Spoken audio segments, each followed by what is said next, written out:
This is the third story in our investigation into how immigration enforcement in Kansas City has changed under the Trump administration. Today I signed an executive order to launch the first ever self-deportation program for illegal aliens.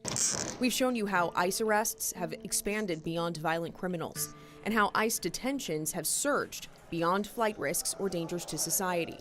Remember Sergio, the Missouri man detained after a traffic stop? At the end of this, the outcome's going to be what I expected to be.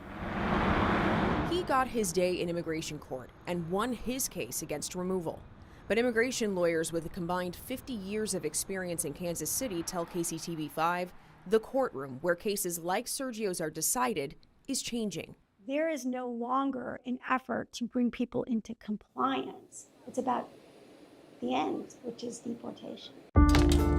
Kansas City's immigration court sits across from Crown Center in this nondescript office building. It screams administrative, and that's because it is. Inside, 3 permanent immigration judges chip away at a 51,000 case backlog. Roughly 1 in 3 involve children. A mother seeking citizenship for her middle school-aged son spoke to us off camera. Habemos muchos padres que tenemos miedos. And the cases KC's immigration court is hearing look different than they did a year ago. In fiscal year 2024, about 60% of KC's cases involved non-citizens charged with illegally crossing the border. By fiscal year 2025, that flipped. Now, 63% involve other immigration charges, like being in the country without parole, no valid visa, or failing to maintain legal status.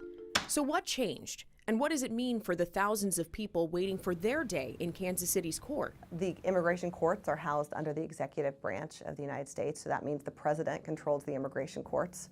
The Trump administration has rolled back programs that allowed people to be in the U.S. legally. As of 2024, more than 2,000 non-citizens on each side of the state line had temporary protected status, a benefit for non-citizens whose home countries are too dangerous to go back to. Well, TPS is a program that was always meant to be temporary. Department of Homeland Security Secretary Kristi Noem worked to end TPS designations for several countries and other humanitarian programs. The administration saying it's a matter of, quote, ending exploitation of our immigration system. KC immigration attorney Rekha Sharma Crawford argues the policy changes are ironic. By stripping people of their status and forcing them into unlawful status, now it becomes a talking point to say, see, we have all these people who are undocumented. Well, you forced them in that direction. The number of non-citizens fighting their case from behind bars has also changed. ICE detentions in Missouri soared more than 16 times from January to October of 2025 and jumped roughly 72% in Kansas compared to the same time span in 2024. And a July ICE memo blocks many from bond. That's the policy that kept Sergio in detention for 2 months. KC immigration attorney Maya King's firm represented him. If you're not eligible for bail, you're going to fight your entire case in jail. It's going to be very difficult because how are you going to get the witnesses, right? How are you going to get the evidence or the funds to continue this? 64% of non-citizens facing KC's immigration court do not have a lawyer. And a lot of people without the resources and the determination, even if they have a viable case, they're going to give up before their case is heard. Meanwhile, DHS attorneys are more aggressive in pursuing charges. There's no discretion. The discretion part has been taken out. Under previous administrations, DHS attorneys had discretion not to prioritize deportation for people with no criminal history. But under the Trump administration, all those prosecutorial discretion memos have been rescinded. DHS did not respond to our request for comment on prosecutorial discretion. The Office for Immigration Review also denied our request to interview any of the 3 immigration judges here in Kansas City. So we turned to a former immigration judge who recently left the bench and can speak freely about what she experienced. And I always had a dream to be a judge. Attorney Christy Nelson served as an immigration judge in Chicago from November of 2023 to April of 2025 when she resigned.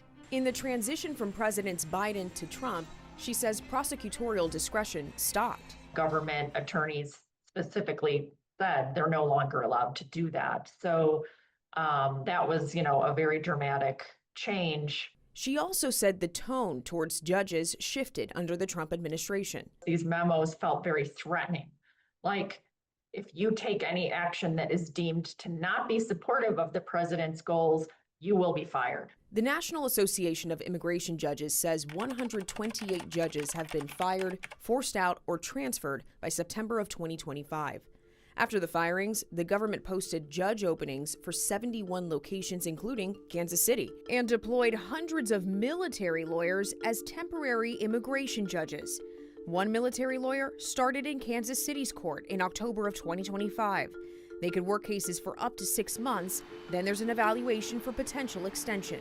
A controversial move with critics saying it guts due process and supporters saying it'll help reduce national backlog. As for KC's immigration court, I think we are lucky enough that there are some judges here that are still adhering to some protocols and due process concerns and take their oath very, very seriously. Seemingly an effort to keep court in order.